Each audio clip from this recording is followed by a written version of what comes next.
In this video, we will show you how to import artwork or embroidery into an existing design and how you can combine multiple artwork sources.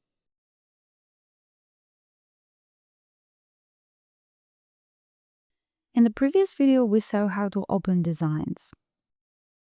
Now, by using the Open dialog, you can import artwork, such as images or embroidery files, into a new design.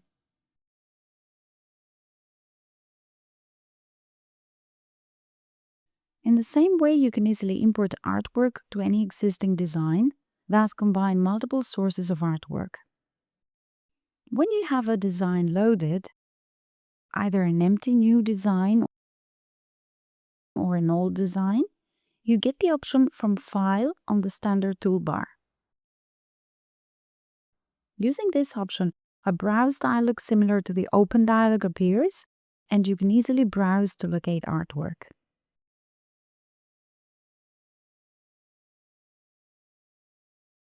Using this dialog, you can locate draw files, artwork files or embroidery ones, and combine them into one design. For example, let's load an embroidery design. Then import a vector image.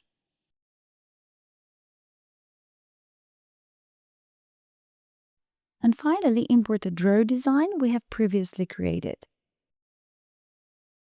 Using the From File option, these three artwork sources are now combined into the same design. You can also find the From File option on the File menu from the Import submenu.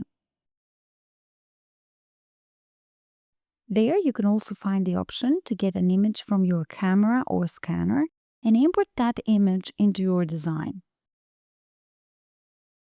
Practically, using any of these options, you capture an image from your scanner or camera and import it into the software as any bitmap image.